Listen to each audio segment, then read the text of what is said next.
மகரம் கருணையின் கடலான குரு பகவான் இறந்தவரை எழுப்பும் மந்திரம் அறிந்த சுக்கிர பகவான் வீட்டிற்கு வருகிறார். குரு பார்வையால் கிரகங்களின் குற்றங்கள் நீங்கும், தவறுகள் அனைத்தும் அகலும். இனி ஒரு வருடம் முழுவதும் புன்னகை தவழும் திருநாளை. பழைய வினைகள் அனைத்தும் அகன்றிடும். எண்ணியதெல்லாம் ஈடேறும் இக்காலமே. கல்யாண வைபவம் கைகூடும்.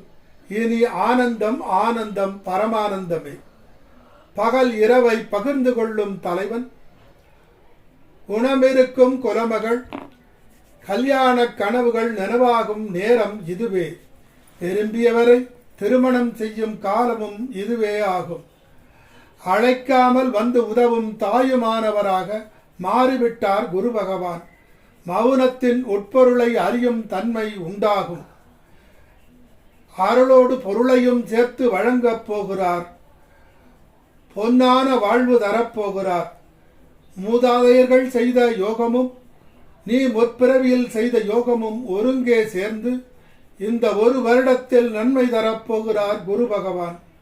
ஆகாய மார்க்கமாகவும் கடல் மார்க்கமாகவும் பயணம் செய்து உயர்கல்வி, உயர்ந்த வேலை, உயர்ந்த தனம் கிட்டப்போகிறது. தான் செய்யும் தொழிலில் ஏகலைவன் போல் தானாகவே தொழில் நுட்பங்களை அறியும் திறன் மேம்படும். பொன்னவன் பொன்னை அள்ளித் தரப்போகிறார். குழந்தை செல்வத்தை வாரி வழங்கப் போகிறார். 1000 யானைக்கு நடுவில் தோன்றிய சிங்கமாக எதிரிகளுக்கு சிம்ம சொப்பனமாக திகழப் போகிறீர்கள். உத்தியோகத்தில் உயர் பதவி வகிக்கும் நிலை உண்டாகும். ஊரும் உலகமும் உங்கள் புகழ் பாடப்போகிறது. உயிருக்கு உயிரான நண்பன் கிடைப்பான். தாய் தந்தையின் நலம் வாழ பாடுபடுவீர்கள்.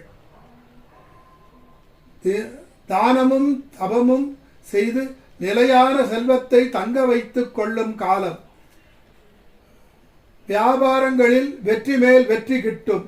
வருங்காலத்தை அறிந்து அதற்கேற்ப திட்டங்களை வகுத்து வெற்றி மேல் வெற்றி கொள்ளும் நேரம் இதுதான். உலக இன்பங்கள் அனைத்தும் கிடைத்து கொண்டே இருக்கும்.